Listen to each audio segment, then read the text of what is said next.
Hey, Daddy, this is the man of the champions, Bill Fonzie giving a shout out to Something else. something else, Daddy. This is Nickel Matano, Great Warrior Wolf, and you are listening to Something Else. I'm Tony Cini, and you're listening to Something Else. Hey everybody, it's Rich Palladino, the voice of New England, and you are listening to Something Else with Arya.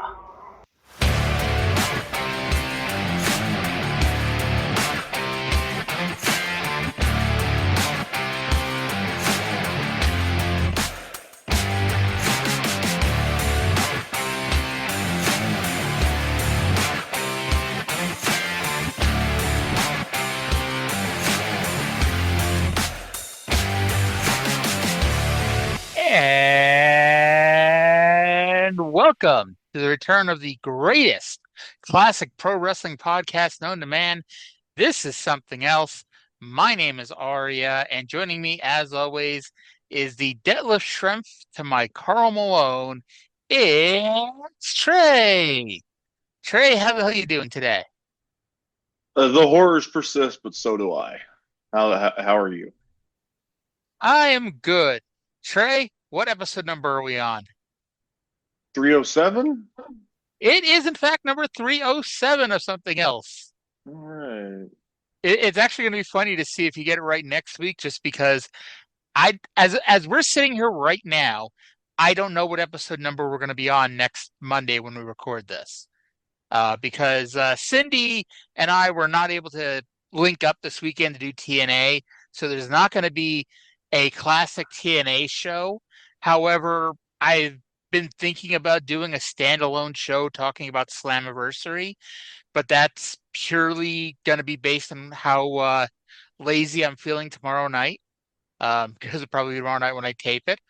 So next week's episode, who knows? It could be 308, it could be 309. Maybe we'll record like a whole shit ton of shows over the weekend, and it'll be like episode 412 or something. Who knows? But I can't commit to over 100 episodes this weekend. about 50. Can you do 50? Maybe. Okay. We'll figure out a schedule later on, and figure out what the hell we'd actually talk about, because I don't think there's enough hours in the day for us to watch 50 episodes of Mid-South, 50 episodes of World Class, and review 50 episodes. Speed run this whole fucking thing. So Gino Hernandez died this week. This No, week? no, Oh. no. Oh. He yeah. That's how we did 50 episodes at a Okay. time. Yeah, you're right. Actually, for Less him, than it was that now. 30, because Yeah. he dies in February. Oh. It's going to be a bad year coming up. I'm telling you, it starts with Mike's real shoulder injury coming up very soon. And we'll get to it later, but like, I'm starting to wonder, did he really have a shoulder injury? Because they did keep him out for like a month. And I was even more confused by the time this week's shows were over. we'll get to it. But the new explanation, in my opinion, doesn't make Mike look any better. No, It's- it really doesn't. Oh God. So I went to Slammiversary on Sunday, and Did you? I was talking to you about the guy sitting behind me, and I forgot what the first thing I sent you was. I'll have to scroll up and find it. But he's saying like I was sitting in front of the guy who the quote unquote smart fan who isn't, and the first Yeah, thing he's telling the guy next to him was that he has it on good authority that TK has booked Madison Square Garden to go head to head with one night of WrestleMania next year when they're in Saudi Arabia. Now, I think everyone's got that thought that they're going to run like a big show. It's not going to be head to head because WrestleMania is going to air at like 1 in the afternoon Eastern time. But it would not, in my opinion, it would not be the dumbest thing. And I think a lot of people said the same thing. It would not be the dumbest thing for them to run a big show, get all these indies, and because all these fucking indie shows are not flying out to Saudi Arabia to do, the proper WrestleCon weekend and all that. You mean So- we're not going to get Effie's Big Gay Brunch Riyadh edition? Probably not, no. And I know I'm not allowed to go because I need a gentleman escort and I'm dating a girl, and I don't think you're going. So I will not be No, allowed to go to Saudi Arabia next year. I'm Um, not fucking going. yeah. And then the other one, and this is the one that made me laugh. So this guy behind me, he's a UFC fan. That got pretty quickly, and he's talking about Justin Gaethje, who just won a UFC title. I think I looked it up, and it was the UFC lightweight title, the 155-pound title. And so he starts talking about how nothing in pro wrestling could be as good and as big of a deal as it was when Justin Gaethje won the title recently. And then he said the only thing in wrestling that could be bigger is if Nick Nemeth goes back to WWE and wins the world title at WrestleMania. I was trying to not pay attention to him while paying attention to him, and I could not stop from laughing. I just want to shout out the two fellows who were sitting on either side of me Friday night at New Texas Pro Wrestling. You were very nice, enthusiastic fellows, and not annoying morons. And neither of them said anything that dumb during the show that you remember anyway? They did not. They did not. Okay. All right. He also, when JDC was out in Moose's corner for the no surrender match, which even Lance Storm could not figure out why it was called the no surrender match. But when he was out for the no surrender match, he tried to sing the Fandango theme song, but instead he was singing the I Dream of Jeannie theme song. Also, Bryan Keith, if you're listening, and why wouldn't you be? I want to apologize for giving you bad advice on Friday. He had done several Exploder variants on Dustin Wynn, and so being a bit of students of the King's Road, I suggested that he try the wrist clutch Exploder next, and he considered it and went for it, and that led to him getting countered. So my bad. Did he still come back to win the match? He did. It was a very good match. I did not know the other kid, but it ended up being very good. What was the other kid's name? Dustin Wynn, the Wind Dragon. Dustin Wynn. Yeah. Interesting. Wynn, like the NG, the Vietnamese equivalent of Smith, that surname. Ah. Okay. Also, I don't know what made me think about this today, but do you remember when Howard Finkel, before WWE changed their name to WWE, whenever the champion would come out, he never said the WWF champion. He always said the World Wrestling Federation champion. Do you think that was a Vinceism, or do you think that was just Fink trying to make it sound bigger and more important than it was? Because when they changed their name, no one in 25 years, however long it's been, has ever announced, here's the World Wrestling Entertainment Champion, Sami Zayn. I couldn't tell you if it was a Vinceism that became a Finkelism or if it was a Finkelism that became a Vinceism. But I think it's probably one of the two. And I think everybody realized when they changed the name that it didn't work the same anymore. I don't know. I think I always chalk it up to a Vinceism just because I remember. Did you ever read Brock's book that he did with Heyman when he was still in UFC? I had not. I have meant to, and I just have not gotten to it. It's a good read, but when you read it, he talks about how it was almost like brainwash into people's head how important the Federation was. And people always refer to it as the Federation within the company. So it almost feels like it would be a Vinceism. But who knows? Anywho, we got Mid-South from June. Oh, I'm sorry. This is a whole different what were you gonna thing. say? But the way that young WWE fans get so butthurt if you call it the Fed, that is so funny to me. And I was never really one to do that. until that became a thing, and now I do it on purpose just to irritate them. You just like trolling people. Yeah. All right. Well, for some reason, I don't think we said this, but it's Mid-South and World Class, June 29th, 1985. Let's go to the intro of Mid-South with JR and Happy Joel Watts. He must have taken his medication this week. Welcome to Mid-South Wrestling. I'm Jim Ross, and along with Joel Watts, we'll be describing the action here today, ladies and gentlemen. A tremendous wrestling event. Several tremendous events you'll see. You'll see the Fantastics in tag team action. You'll also see General Skandar Akbar's new team. You'll see Captain Redneck, Dick Murdoch from Waxahachie, Texas, return. You'll see Buddy Roberts in single competition. Michael Hayes will be there. Also, ladies and gentlemen, 2 big title matches today. Plus, you're going to see Brad Armstrong against a Nightmare Key Confrontation there.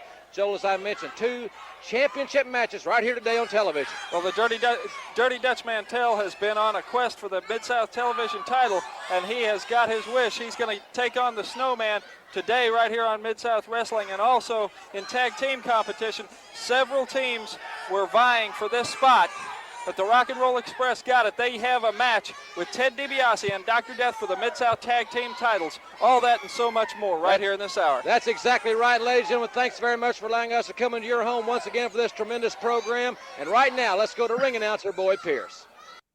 So last week, if you remember, they told us that Doc and DiBiase had signed for a tag team title match, but they would defend against one of 4 teams. And it's like, we had a discussion, of course, about pro wrestling contract law and what bullshit that was. Yeah. And we found out this week it was, in fact, the Rock and Roll Express. And they didn't even bother to tell us how the Rock and Roll Express earned that title shot.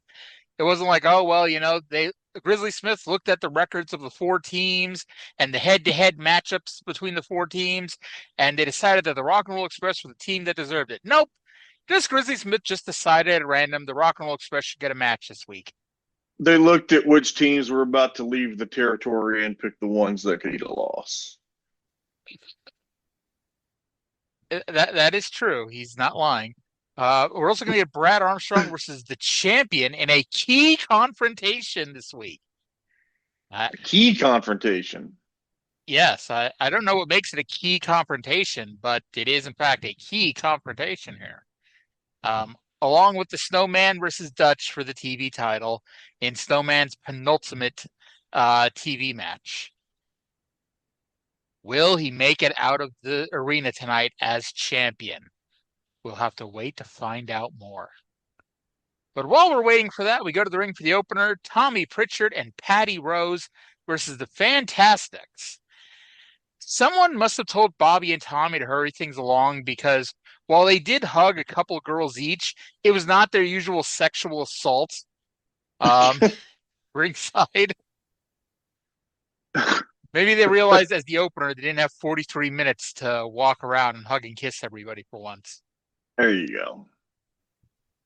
I'd like to see Tommy and Patty become a consistent underneath tag team. Like, I know they've now teamed 2 weeks in a row, but I'm pretty sure this is just the usual Mid-South, hey, what jobbers have shown up this week? Let's put them together as a team. It's actually really remarkable to have like any team like that team 2 weeks in a row. Yeah. They usually don't do honestly, that. And it's not just a Mid-South thing. Like, Mid-Atlantic was always doing that. Thunderfoot 1 and 2 never teamed up with each other. The Deatons never teamed up with one another. Oh my God, the Mulkeys rarely teamed up with each other. Like, and it's like, you wonder why. It'd be like, Thunderfoot 2 and Vernon Deaton are a team this week. Why? Why not? You got to keep trying. They always lose. So you just if you keep putting different combinations together, you'll finally find one. As well, when they finally they put the Mulkeys together by accident one time, and Mulkey Mania ran wild. Randy, Bill, you beat the Gladiators. And then Randy and Bill never won a match ever again. Anyway, Fulton pin Rose after a combo back suplex missile drop kick, which that was a neat little move there. And especially since they had to come off the middle rope, Rogers had to get a nice angle on that drop kick. It was cool. This was a nice little enhancement match for Fantastics. We actually get a lot of good wrestling on these two shows this week, or maybe I was just hungry for some basic wrestling after yesterday. Yeah, see, you maybe did it smarter than I did, because I watched Mid-South World Class and Smoky Mountain yesterday before Forbidden Door. I watched Slammiversary before Forbidden Door. Yeah, I think even that's say worse. I only watched 2/3 of Forbidden Door. I didn't watch any of the buy-in matches, and I missed the opening 2 matches. I came in during Moxley versus Bandito. I mean, everything on the show was very good. It was just, look, I'm not. It's so fucking long, and it's not like these shows with the pre-show is like 6 fucking hours, and then you pace them in a way that Will Ospreay and Swerve Strickland are just doing everything in the world. And it's not that they did everything in the world. It was just a lot. It was a lot on top of a really long thing. And I guess he said that someone said the match only went 35 minutes. It did. It felt every second of 45. It felt, because I actually time these matches and I have a better head for this stuff than the average person does because of that. It felt like every fucking second of 35 minutes. Really? I thought it went longer, to be honest. But what did you think about the match in general? Personally, I think you're going to think the same. I was with the crowd. The crowd, while not dead, they oohed and awed over the big spots. They oohed and awed about Swerve and Ospreay bleeding buckets. But by and large, they sat on their hands. You know? Because it was not a good match to go after the cage match. You know, I get why it went after, but the cage match was everything you should have at the end of the show. I think that match was overkill in every possible way, but I think it would have gone down easier for me had it been 2 hours earlier. Yeah. And I kind of felt the same way about Xia Brookside and Li Ying Li on Slammiversary. And I get TNA not wanting to bury their women's division by having the women's world title match be second on the card or whatever. But it's like the semi-main event, it was not, it shouldn't have been in that spot. You know, or at least it wasn't the semi-main, because the semi-main was the Hardys ladder match. It should not have been that third from the top spot. It should have been closer to the hour match or 90-minute match than the 2-hour match. Like, I think Forbidden Door would have been, like, overall a better show if you just ended it after the Mercedes Moné Mile World match, because that was a fucking great match. And then everything after that was just diminishing returns. My only issue with Mercedes Moné in my world, and I guess this is the same in some respect for Ospreay versus Swerve, the result was so obvious that it's like, I don't know. Sometimes it's hard to get into a match when the result is so obvious that it would be Russo levels of stupidity to go the other way just to go the other way. I honestly, I can't say that bothered me, because I just, like, some shit, like, I know Kenny Omega's beating Zack Sabre Jr. I know it. I bet on one near fall because they're that fucking good that I bet on one near fall. And, like, I know, like, the only non-WWE, or I'm sorry, the only non-AEW talent getting a win on the main card was going to be Shota Umino. Like, I knew that. And that was a great match, too. And it was. I I like the card. I like the show. It's just, it's so fucking much. And I know that the kids are like, oh, well, you old people just want less of the good things. And I'm like, child, I have a life to live and shit to do. Yeah. And in some ways, it's too much of a good thing. You know? Like, there was a WWE match on a random B show pay-per-view once with Kurt Angle and The Undertaker in like 2006. Yes, No Way Out. Yeah, that match rules. It was fucking great. It was like a 4.5 star match. Yeah. And I remember almost everything about that match to this day. If you asked me to write up a whole thing about that match, I may have to watch it just to get a couple things down. But I bet I could do a pretty good job of it right now off memory, and I haven't watched it in years. There are matches that are arguably as good or better every week on TV, and I don't fucking remember them the minute they're over. It's true. And people get so obtuse about this point. Well, why are the ratings so much higher today? It's like, because, motherfucker, have you actually watched weekly TV from 1986 or 1996? There are so many fucking crazily better matches on TV on a weekly basis. It's different. It's ridiculous. Like, fucking watch an episode of Mid-South. How many goddamn...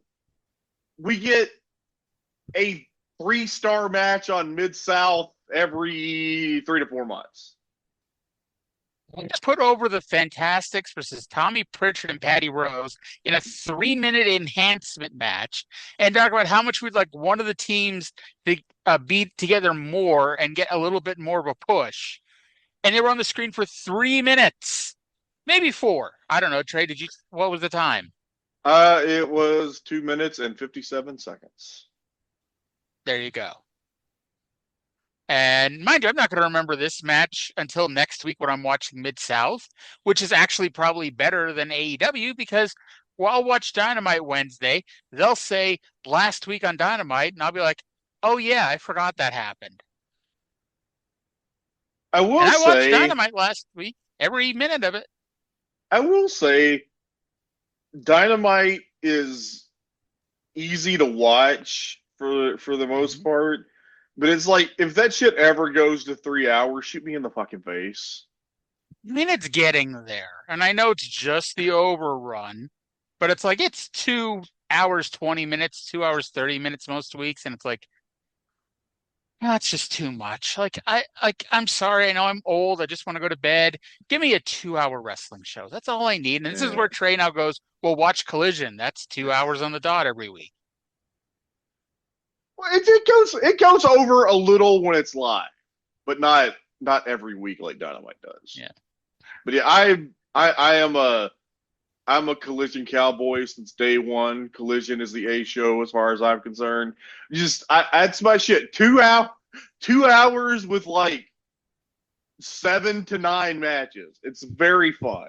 It's easy to digest. You probably watched the most episodes of Rampage ever of anyone not named Tony Khan. I have gotten to the point where I'm sort of slowly working through my 2024 backlog, and I watched an episode of Rampage, and I was like, man, I miss this so much. 2020. Was Rampage still in 2024? I just remember Jon Moxley canceling Rampage. That was at the end of 2024. Okay. In my mind, it was 2023, but, you know. See, the shit runs together. Yeah. You know what doesn't run together for a number of reasons? Kamala and Kareem Muhammad. That's a beautiful segue. So Boyd Pierce attempts to introduce the heels for this match, but General Skandor Akbar interrupts, and he has something to say. I have an important announcement to make. It is my pleasure to introduce to Mid-South the most devastating team in the history of professional wrestling. Kareem Mohammed, the Zambui Express, and Kamala, the Ugandan Giant, 817 pounds of tempestuous fury, And I intend to dominate Mid-South like I told you I would. And Bill Watts, I will start by putting you and your family on the street. And Duggan, your career is going to be finished. And Captain Redneck Dick Murdoch, you stick that nose one more time in my business, and I'll beat the stinking red off of your stinking Texas neck. Tempestuous fury. That is a phrase I have never heard before.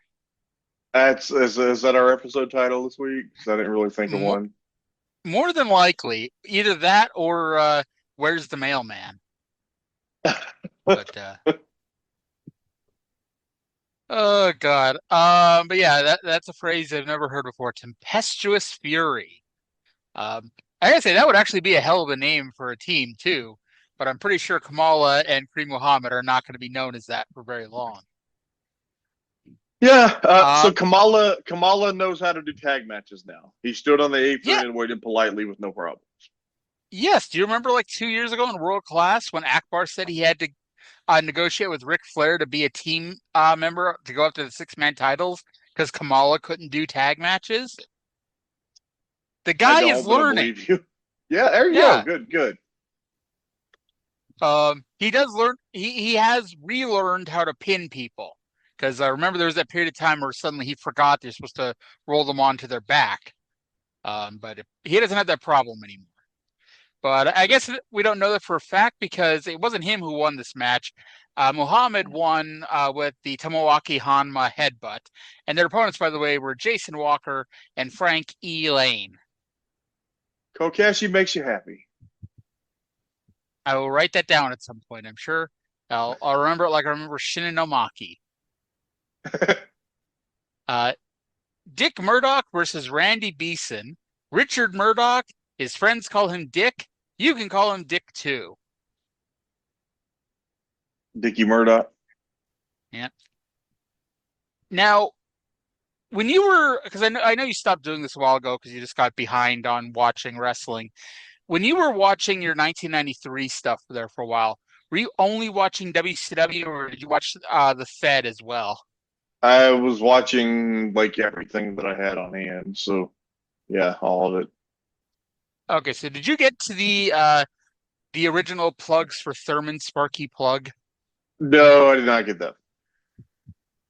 So for some reason, my brother and I remembered for years this one vignette where he gets out of his race car and goes, my name's Sparky, or my name's Thurman Plug. My friends call me Sparky. You can call me Sparky too. And for whatever reason, that one is just stuck with us. One of my best friends in like junior high, his last name was Sparkman, and everybody called him Sparky. And this is before you had any idea who Sparky Plug was. Yeah. So this Randy Beeson fellow, we mentioned this last week when he took on the Snowman of all people.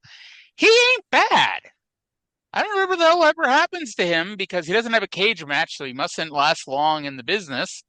But he ain't that bad. And Murdoch won with an elbow drop. I found him unremarkable, which I guess is good because he wasn't remarkably bad either. So, yeah.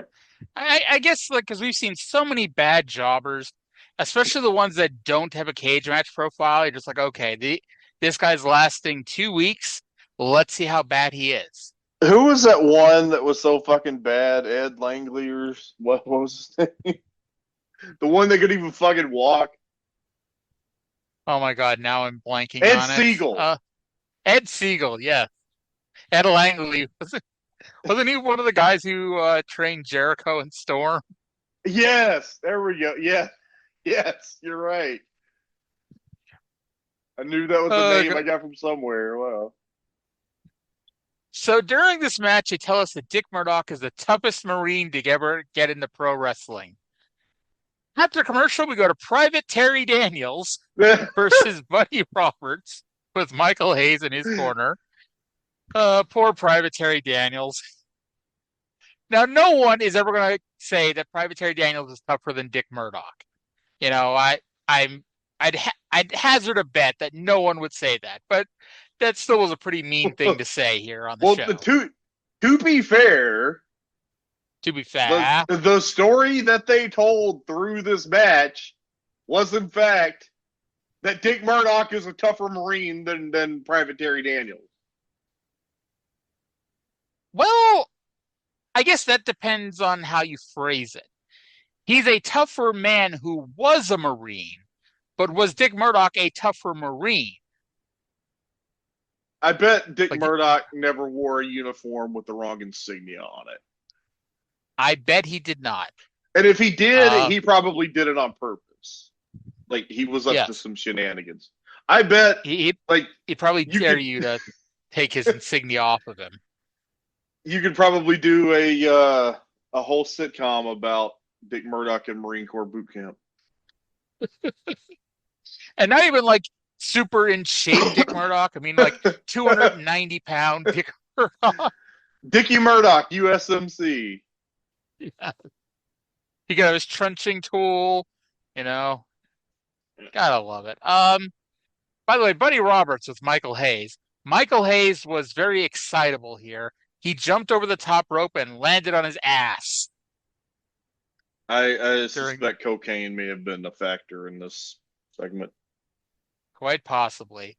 Roberts won with a bulldog. After the match, the Freebirds double-teamed Daniels, and Hayes gave Daniels the middle rope boot to the chest that one day shatters Sid's leg. And this ends up being a reverse decision disqualification. The crowd pops. So I'm like, okay, someone's making the save. And about 10 minutes later, Dick Murdoch made it to the ring for the save. So this was a reverse decision? I missed that. Well, they said it would be a reverse decision, but they didn't really emphasize it. But Watts said it would be a reverse decision. Well, Watts don't always know what the fuck is going on. That is true, though. I will say that it's a good thing they did this post-match angle because they were very ambiguous. There's very shades of gray coming out, and the crowd was really into them. And so, it's a babyface match. It is not a babyface match. You know? No. I did enjoy having Bat Street USA back on the show. Yeah. Poor Sid. That middle rope boot to the chest, it's the dumbest move ever, and he's the only person to ever break his leg off of it. Poor Sid. Poor Sid, indeed. Yes. Honestly, I never thought anybody had done that before because it seems like such an obviously dumb thing to do, but apparently people have done it before. Yeah.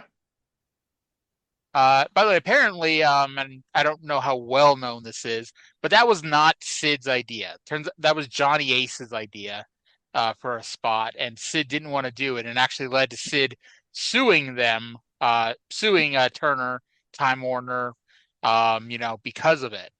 I'm fully team Sid on that one. Yeah. TV champion, the Snowman versus Dirty Dutch Mantell. Now, for weeks and weeks and weeks, we've seen Dutch come out here and, study the matches, scout the matches from ringside. Well, since he was wrestling, it was hard for him to scout his own match. So Eddie Gilbert was out here.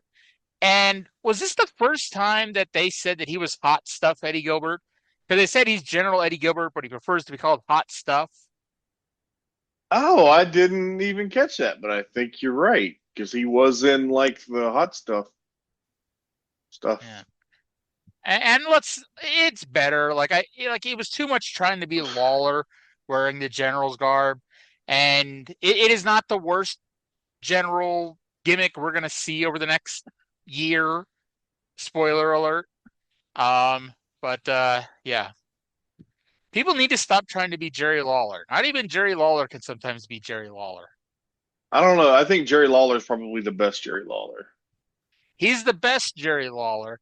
But, especially when he got older, it's he was not the same Jerry Lawler. No, you're generally not the same when you're old. No. So Snowman potatoed Dutch a couple times, and he was bleeding a little bit under the eye. So Dutch was so angry about bleeding a drop of blood under his eye, he dropped the straps. And man, oh man, I don't think I'd ever seen Dutch like without the straps up before. Because like obviously he's a very hairy man. You could see just with the hair coming out of his singlet. But he drops the strap and it's like, Jesus Christ. You know, manscaping was not a thing in 1985. Doesn't it make you angry when someone makes you bleed your own blood? I don't know. I'm no Nelson Muntz, you know, but I guess I've never been busted open hard way before. Even when I get hit in the head with a chair that I almost completely no-sold, I didn't get busted open. I could do like Tommaso Ciampa did to Chris Jericho on Collision week before last and bite you on the forehead and hard way you the hard way. There you go. Well, Dutch got Shoe Baby for the disqualification. He did not use Shoe Baby. He just got Shoe Baby. And the difference between 1985 and 2026. And so Snowman got a chair, but to show how smart Snowman is, he just tossed it at Dutch. Like, basically, he did the Sabu throw chair spot, but it's 1985. And so you have a little bit more respect for your opponent than that. Dutch did not have the same level of respect because Dutch took it and bonked him on the head with it a couple times. And Snowman, to his credit, the spot was for him to no-sell it. And I don't know if I could have, but he did. And he chased Dutch off. And I'll be honest, if I would hit a man with a chair that hard and he came running after me, I'd have been gone myself. Yeah, he did very effectively no-sell. Yes. So Snowman is still the champion, and he's only got one more match left. Trae, are you worried that he might leave with the belt or with the medal, I guess? What? I hope he doesn't leave. Then we'll have to have another fucking nonsensical tournament. For $10,000 and a medal. Maybe he tried cashing the check and found out that it was a fake. And so he's leaving the territory in anger. Oh, he's going to pawn the medal. Who was it? I think Lawler said it in his book. I know I read it in someone's book about they did a battle royal for some cash prize, and the promoter forgot to void the check that they gave out at the end. So whoever it was went and cashed it. I remember that, and I think it was Lawler's book. Yeah. Oh, God. I don't know what to say. Lawler's book is actually like really fucking entertaining. I read it multiple times when it came out.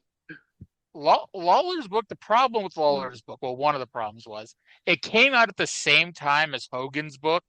And let's be honest, Hogan's book is not honest at all in any way. But Hulk Hogan in 2002 versus Jerry Lawler in 2002, one of them is selling a shit ton of books. And I'm sorry, both. Jerry Lawler. Yeah. I bought both, and I still have my Lawler book. I still have my Lawler book. I'm scanning my bookshelf for it, but it's kind of hidden right now. But I know it's on there somewhere. But that was a really good book, you know? And I don't know how truthful it is because hell, I was at a Memphis Historian, but I've never seen anybody call bullshit on it. So everything that I've learned about Memphis wrestling since, I think Lawler's book is pretty honest. Yeah, I think the only thing was it was always a sellout at the Mid-South Coliseum. That was the one. Yeah. It was always a sellout, and you were always in the main event. Nobody ever says that the show drew 3,000 and I wrestled in the second match on the card. Yeah. All right. So up next we have Brad Armstrong versus the North American heavyweight title holder, formerly known as the Nightmare, but at the request of Hot Stuff, we refer to him as the champion with Eddie Gilbert in his corner. I made sure to write out that whole fucking thing that Boyd said. Poor Brad. His intro was a lot less involved. He did not get a paragraph. Maybe if Brad would have handed Boyd a a card, maybe Brad would have gotten a whole intro too. Formerly known as Brad Armstrong, but at his request, now known as the greatest wrestler in all the universe and the cosmos, and the favorite wrestler of God himself, Brad Armstrong. And future No Limit Soldier, Brad Armstrong. And future Buzzkill. That's the one I like too. Like, that was the first Brad Armstrong I ever saw. You think of that? Buzzkill? Yes. Just think of the timing. Yeah. I thought it'd be bad if the first time you saw Brad Armstrong was as No Limit Soldiers, BA. I get they needed a worker in there, but of all the fucking people in the world to put in the No Limit Soldiers, because this is Brad Armstrong. Because this is a perfect conflagration of Russo era fuckery. Because it's the match where Jushin Thunder Liger is defending the IWGP Junior Heavyweight title against Juventud Guerrera, and they switch the fucking belt without telling New Japan, and they do it with Juvi hitting Liger with a tequila bottle, and also Buzzkill was on commentary, not understanding why these guys were fighting when they were having a championship wrestling match. Yep. And hey, again, not the last time Vince Russo pissed off New Japan by swerving them on a title change of the fucking belt. And I guess the theory was that they were going to have Liger for a week, so they figured have him lose it on one show and win it back on the next show, which is not entirely a terrible thought process. However, the manner in which it was done, plus the fact that Juvi got injured, and so he wasn't even the person to lose the belt back, killed it. Yeah. And then 10 years later, they did the same thing with British Invasion, beating Team 3D for the IWGP tag titles. Yes, they did. Oh, I guess we haven't talked about the match. So Brad tried to remove the champion's mask, which would be an automatic disqualification in Mexico. Hot Stuff interfered, but Brad fought him off outside the ring. Randy Anderson was bumped, so the champion posted Brad, and it would have been a count out, but Eddie rolled Brad back in so the champion could win with his move, which is the pile driver for those who don't remember. Which actually makes sense, because if Brad lost by count out, you could say, well, Brad deserves another shot, Whereas now, well, he just got pinned. Nobody would say that Brad deserves another shot now. I mean, Brad, I don't think has won a match since he lost the North American title. In fact, Isn't I don't that think weird? He's won a match. I don't think he's won a match since he won the North American title. He was the North American champion on this show a couple of 6 months ago. Yeah. He won it in December from Ernie Ladd, and then lost it in January to Ted DiBiase, and it's been all downhill from there. Mm-hmm. Speaking of Ted DiBiase, main event time. Tag team champions Ted DiBiase and Dr. Death Steve Williams versus The Rock and Roll Express. Now, I don't know how your copy was, but I have the restored versions where the person who put them together, it's like they take the WWE Network version, but splice in the Bill Watts owned footage. That quality sucks, but it has the original music. Whoever did this week's episode was really fucking lazy, because they instead of doing that, they overdubbed the fuck out of the music. They had to put the music on top of the WWE Network version of it, and so it just was shit.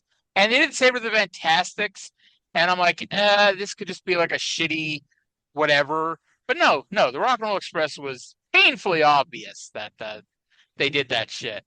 What's worse, did you even notice what they dubbed over with was the Memphis cut of Rock and Roll is King? I did notice that I wasn't able to sing along quite the same way, but I was more perturbed by the song, by the edit anyway. Yeah, I didn't even notice the thing that you were talking about because I was like, wait, what? How did that? I was Rock and that roll is key. I was very confused, and now that you explain it, I get it. It was a weird thing. So Morton ran wild on both early, and the heels just kind of stopped and looked at him like, "Who do you think you are?" Gibson eventually joins in. I am trying to not rip on Joel all the time. I really don't, because like it gets boring to sit here and every week and go, Joel Watts sucks. Joel Watts sucks. Joel Watts sucks. Well, he needs to learn that he's not doing a radio broadcast. He's doing a television broadcast. He does not need to say every single thing that every single person is doing in the match. So what you're saying is Joel Watts sucks. Yes. Because you do that, Joel, that's when I noticed that you keep calling it an arm whip. I mean, now look. He's technically not wrong. It's a whip across the ring by the arm, but it's called a fucking Irish whip, Joel. If we're going to start getting upset about everything that Joel doesn't know, we're going to have a bad time. I think that's what we do anyway. But anyway, heat on Robert Gibson because sure, why not? Morton gets the hot tag, double dropkick on Doc. It was a pretty nice involved finish here. Double dropkick on Doc. DiBiase runs into Gibson, who runs into referee Tony Torres, knocking him out of the ring.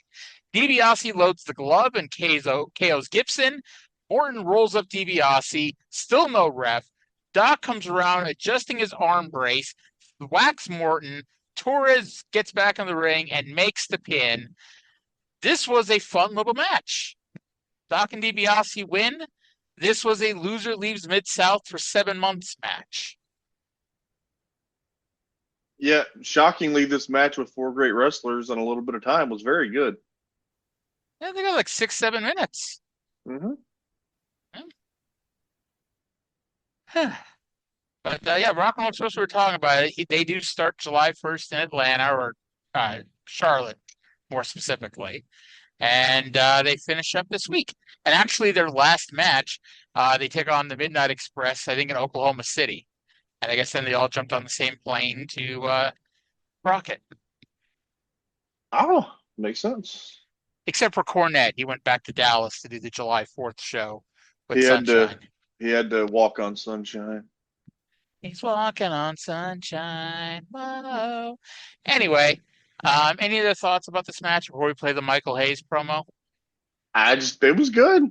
It was Ted DiBiase and Dr. Death against the Rock and Roll Express. Those are good ingredients. Indeed. All right, so let's go to Michael Hayes because, hey, we need to have another promo on this show. We haven't had any. At the desk with us, he wants to make a couple of comments if we could get the... Hey, first of all, everybody knows where DiBiase learned tricks like that. That was from us putting him in the hospital a couple times. Everything in Mid-South is going on. Everybody's headed back to Mid-South because it's a hotbed. This is where it's happening. And I want Bill Watts, Captain Redneck, who stuck his nose in, to know one thing. We ain't by ourselves, baby, because next time you see us, with us will be our big brother, 285 pounds, walking, talking, graveyard destruction, Kerry, bam, bam, bam, bam, Gordy. And if you think you want to mess with that, then you just try it, because nobody, no way, runs over the Freebirds, the Rock and Roll Express, DiBiase, nobody, because Bad Street lives on, and ain't nobody can do nothing about it. Now, I don't think the Freebirds are here for very long. I didn't look it up.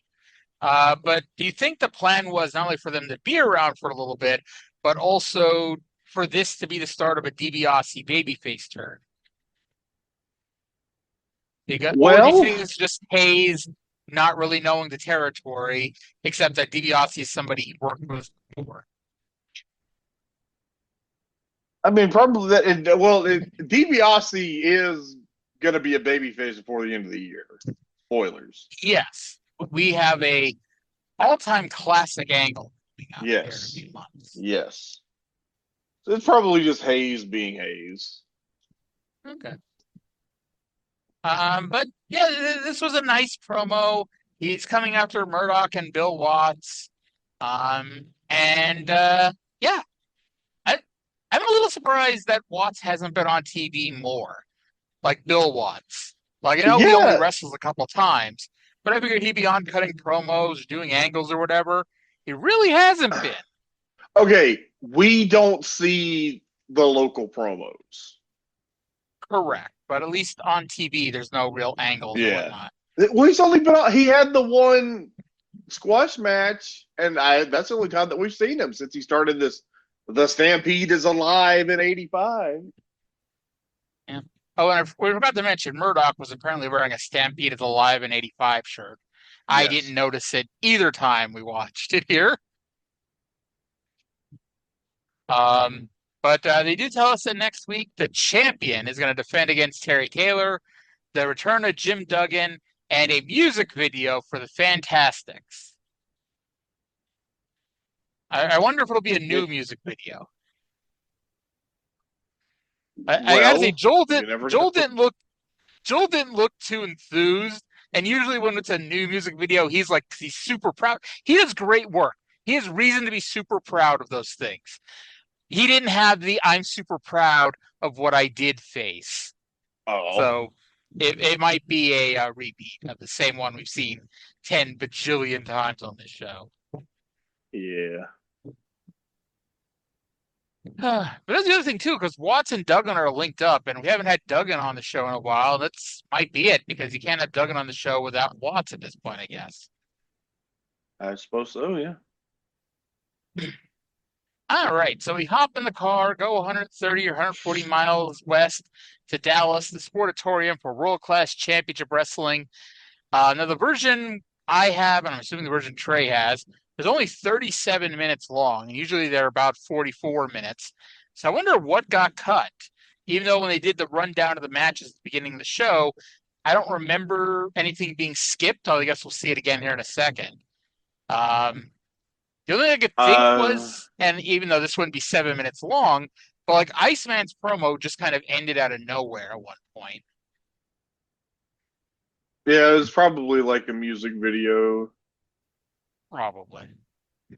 Well, let's talk about the 37 minutes we get. Let's go to the intro here with Bill Mercer. Class Championship Wrestling, the major league of professional wrestling seen round the world, from the Mid-East to Tokyo to the United States, and here from the Sportatorium, the most famous wrestling arena in the world. Hi, everybody. I'm Bill Mercer. Great to have you along here on World Class Championship Wrestling. And we have got mayhem in the main event. That's just about all you can say. Kerry Von Erich and the Great Kabuki teaming up against Gino Hernandez and Chris Adams. And the great question is, who has the better kick? The Great Kabuki and the thrust, or Chris Adams and the super kick? We'll probably find out. We'll certainly see those kicks in our main event. And we have a great bout coming up for you. It's that classic between Gino Hernandez and Kevin Von Erich. Oh, you're going to love this one. And it's next on World Class Championship Wrestling. I'll be honest, I got excited for a second because I thought we were going to get an encore match. But turns out we didn't get an encore match, but I'm still pretty happy with what we got. And by the way, there was no other match listed there. So we did get all the wrestling that we're supposed to see. Anywho, Mayhem, the main event. Who has a better super kick? Great Kabuki or Chris Adams? And we're going to apparently decide that with a tag team match with Kabuki and Kerry versus Gino and Chris. Why aren't we just getting a singles match? Because that would make too much sense. And this is World Class. That is true. That is very true. This is, in fact, World Class. And so, I thought we were getting an encore match, and I was rubbing my hands together going, okay, 37-minute show, we're going to get to cut 10 minutes out. Like, this is going to be a good, quick show. But nope. But actually, what we got was not too bad. We go to Fort Worth for a Gino Hernandez promo. He's in the ring with Drunk Mark Lawrence. Let's go to that now. The other day, looking as only I can look, and I was thinking about when I watched the tape. and watch Kevin Von Erich's face when he came out to the car he won with the windshield bashed in, and he was like a little kid that just had his toy destroyed, like he was gonna go home and cry to mama and daddy.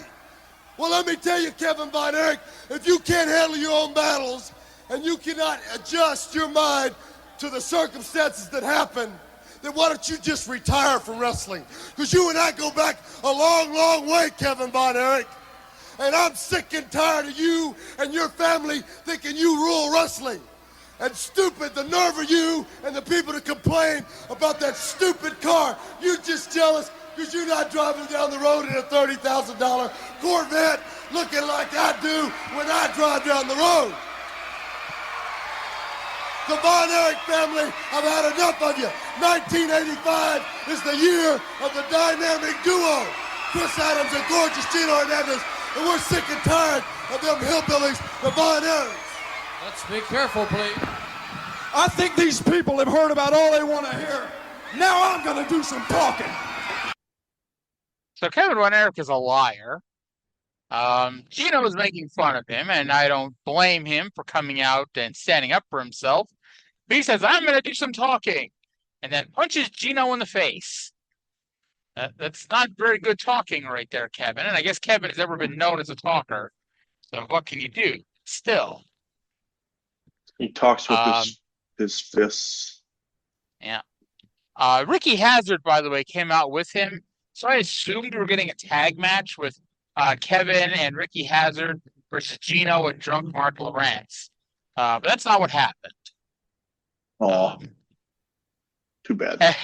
And I wrote out, did we curse things by watching that one Fort Worth show? Because all of a sudden we're reading Fort Worth stuff every week on the show now. We broke it. Yes. But we've got Gino versus Kevin. And to answer a question we had last week, David Manning Von Erich is the referee here. Although according to Drunk Mark Lawrence, this is Memorial Day weekend. So maybe he went on a month's vacation. Maybe he went on a bender. Well, I mean, after we see what happens to him here in a second, maybe he did. Because Kevin did not take kindly to his stepbrother actually enforcing the rules for once and kicked him to the floor. How is that not a disqualification? At least until Chris Adams and Ricky Hazard hit the ring for the DQ. Gino did not trust Hazard, so he threw him out, and Kerry made the save. And we get a shot of David Manning Von Erich, and he is bleeding much more than Dutch Mantell did. And not that I want to see this, mind you, I didn't want to see Dutch either, but David Manning did not take off his shirt in response. Bronco Lubitsch came out, but did not join a team because, he's not on a team or a member of a gang. He's Bronco Lubitsch, or better known as Mr. Bang Bang. Now there we go. We could do Kevin Von Erich and Rick Hazard against Gino Hernandez and Drunk Mark Lawrence against Johnny Mantell and Bronco Lubitsch. Why Johnny Mantell? Because that would annoy you the most. I would watch it just to see Bronco Lubitsch and Drunk Mark Lawrence get it on. Lemon party dot something. If you can't get along, then you got to get it on. Anyway, David Manning Von Erich demanded decorum, and everyone listened to him briefly during the fisticuffs. And they were told this was a total throwout, even though it should be Gino by DQ. Yeah, well. Now, Gino's got a promo here, and we're going to try to make sense of it afterwards. Let's go to Gino. I want to tell all you no good lowlifes something right now. The dynamic duo has never been beat as a team. Never, ever been beat as a team. We want the Von Erichs. Any kind of match, we just want one stipulation. Because the only thing standing between Chris Adams and myself and every world title there is the Von Erichs. We want a match for the Von Erichs. One stipulation. There must be a winner. And you can throw any stinking stipulation else you want in there. Any stipulation, we will beat the Von Erichs. They are the only thing standing in our way today. We will beat the Von Erichs. We will have any stipulation. So they want a stipulation where there must be a winner, but they also will want any stipulation. So stipulation. What if Kerry and Kevin wanted a stipulation where there must not be a winner? Maybe we would then have to have a match to determine whose stipulation won out. A series of matches for a championship opportunity? There you go. With that said, I thought this was a really good angle. This whole Kevin and Gino thing, I like that Kevin did not come out in his tights to wrestle. He was out there in his blue jeans because this was impromptu. Drunk Mark Lawrence even said this was the main event and it's going on early, because they were going after each other. So it makes sense that Kevin was not dressed to wrestle yet. Yeah, they do accidentally do something that makes sense every now and then. Well, I mean, even a broken clock is right twice a day. There you go. Okay. So a couple of weeks ago, we were informed that Mike Von Erich separated his shoulder. We were then told last week that it was done by Killer Tim Brooks in Detroit. And now this week, we have another twist to this angle. Let's go to Bill Mercer, who's going to introduce a promo with the Iceman. When Mike Von Erich was allegedly injured by Killer Tim Brooks and or the one-man gang, he was teamed up with the Iceman, King Parsons. Well, the Iceman has returned, and he has his version of what happened in Detroit. Here it is. Gary Hart, Killer Brooks, and the Freak of Nature, one-man gang. You's a lie. You liars. Well, I'm here to set it right. I've got to tell the people what it is. People, put your pots and your pans down. Put your beer down. Listen to me. Just give me a minute of your time. Because you know when the Iceman speaks, he speaks the gospel. Mike hit Killer Brooks so hard. I mean so hard. He threw his shoulder slam out. Slam out. The Von Erich brothers say, Iceman, we can't hold you for that, brother. But no, I can't accept that. He was on my team, people. He was Iceman's partner. That's right. I'm here for a reason. I'm going to make it right. And, baby, it bees that way sometime. Have mercy. I got to say, Iceman needs to be careful about accepting injuries that happen to Mike. Yeah. But, yeah, Mike is, now the story is that Mike injured himself throwing a punch at Killer Tim Brooks. Yeah, I don't think that's better. They do not either. If I was Mike, I'd be like, yeah, Killer Tim Brooks, attacked me, assaulted me from behind, and he injured my shoulder. Not, I threw a punch poorly and injured myself. Oh, Lord. But yeah, the Iceman's back, and I guess he's been back for a little while. I don't think we've seen him, have we? We have not. Not since he was in Mid-South. Yep. So from the backstage area, from the interview area to the ring, as Iceman King Parsons goes one-on-one with Jack Victory. And this match is so super duper important that Bill Mercer spends the entire match basically talking about something else. Next week, we're told that Kevin Von Erich will wrestle the one-man gang. Kevin apparently was humbled by his trip to the Mid-East recently, where over 60,000 fans came out to meet him. And when I looked up Cage Match, I looked up Kevin on Cage Match, there is a 2-week period in May that he didn't wrestle, at least anything that got reported.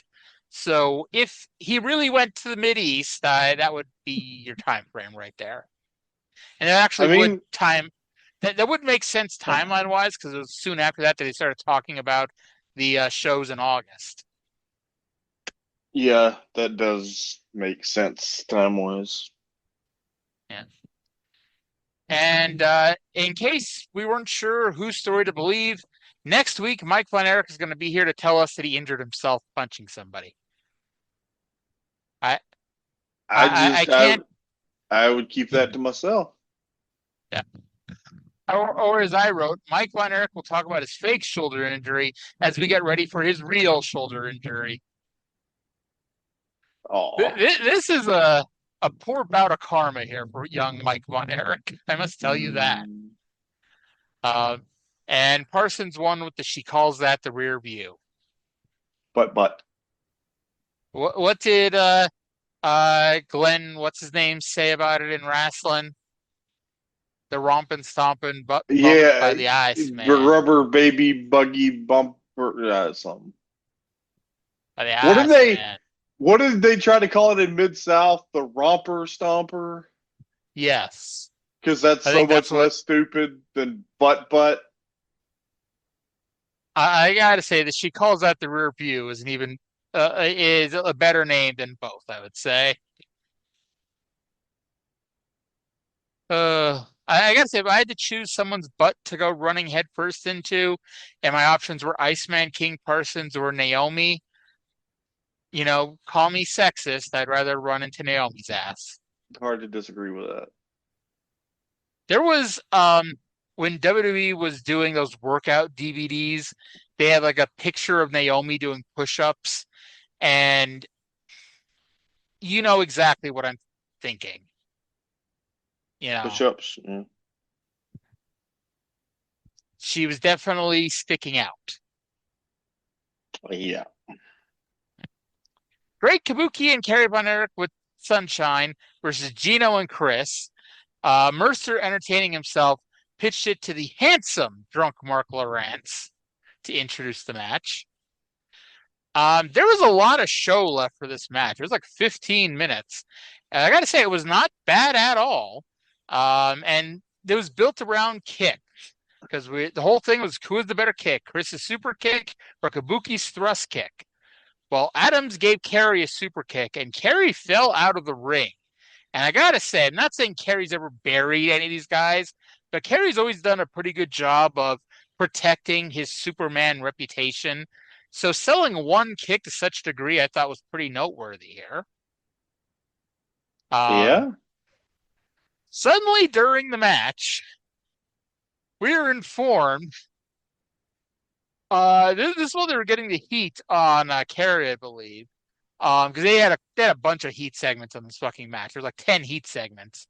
We were informed that the man in the green shirt is basketball player Karl Malone, Louisiana Tech University. Oh. And I'm like, who the fuck is in a green shirt? Because I'm like, the only person in a green shirt that I could see was a white woman. And Karl Malone is a lot of things, but he's not a white woman. More on this later. So Kabuki gives a thrust kick to Adams, who sold it big. I don't know if it's a fair comparison, since to determine who had the better kick, shouldn't they kick the same person? Yeah, you think so? Yeah. Well, Adams gave a super kick to Kabuki, and he sold it pretty well too. And honestly, I thought this was an excellent match. And Kerry pinned Gino with a sunset flip. And so after they showed us that interview where they said the dynamic duo were undefeated, they then immediately beat the dynamic duo.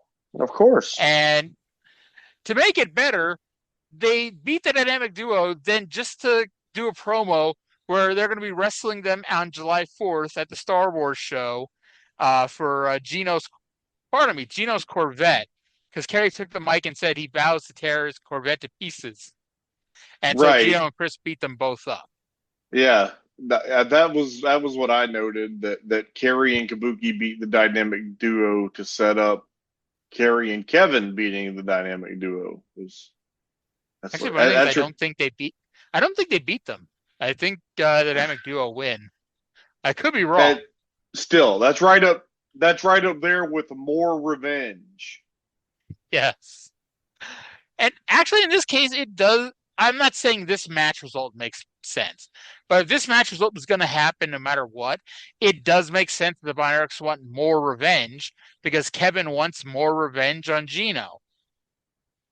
So it kind of makes sense that it would keep going, even though the match result is pretty stupid, Yeah. What are you gonna do? But hey, everything made sense, brother, back in the 80s. So that was the end of the show. So I went back to find Karl Malone. And it's funny because I did not timestamp it the first time. So I had to base it on my notes of the match. And I did find it at 27:08. If you pause the show at 27:08, in the far back of the Sportatorium, you can see a somewhat tall black man in a light green shirt. That is Karl Malone. They couldn't even get him a front row seat. Because there's a camera guy running around, a still camera guy in a green shirt, and they had a flash from him. Oh, Karl Malone is sitting at the table with drunk Mark Lawrence. No, he's not. And then to make it funny, because I'm like, when did Karl Malone get drafted into the NBA? It had to be 85, 86. And it was 85. So I went and looked. This show was taped on June 14th. The NBA draft was June 18th, where the Utah Jazz picked Karl Malone with the 13th pick in the draft. Now, of course, I had to go see who the Dallas Mavericks picked because I'm like, okay, Dallas Mavericks are one of those teams that are they always look past the surefire Hall of Famer for some shit pick in the first round. Well, they actually picked Detlef Schrempf, who is not a terrible choice. They had him at number 8. I'm sorry. Deadlift Shrimp? Detlef Schrempf, yes. Deadlift Shrimp. All right. Yeah. He's not a terrible choice. He's an NBA All-Star. He made the All-NBA team. But Karl Malone, of course, goes on to be an NBA Hall of Famer and one of the top 50 players of all time. And mind you, Detlef went on to appear in several episodes of Parks and Recreation. So you can argue who had the better career. Yeah. I think we've discussed that. You never watched Parks and Rec, did you? No, I love Parks and Rec. Oh, did you? Oh, you did? Well, Detlef Schrempf was the tall white basketball player who worked for Entertainment 720. Okay, yeah, it's been a while. Yeah. So, Karl Malone, did you say Louisiana Tech? Yeah, and that's why I'm like, well, maybe there's two Karl Malones because it's always possible too. But nope, that Karl Malone, the mailman, did go to Louisiana Tech. It's my wife's grad school alma mater. Nice. All right. Well, and it's funny because when we were talking about Mid-South, we went 45, 50 minutes. I'm like, man, this is gonna be a long show. But we never go that long talking about World Class, even on a show where World Class did more promos than they did in all of 1984 put together. Because we didn't play the Kerry promo, but Kerry talked at the end too. Yeah, well, let's not pad the show unnecessarily, huh? People got lives. Indeed. All right. So yeah, no TNA this week unless I'm in the mood to record a show about Slammiversary. We will be back on Thursday though for Smoky Mountain, our first Smoky Mountain show in weeks. Yeah. And then in theory we'll be back to normal next week, just in time for us to go to Chicago and not do a show the entire following week, except whatever show Trey and I do from our hotel room. Yeah. But that's gonna do it for this week's show. I want to thank you all for listening. I hope you all enjoyed the show, and we'll talk to you again in 7 days. Bye.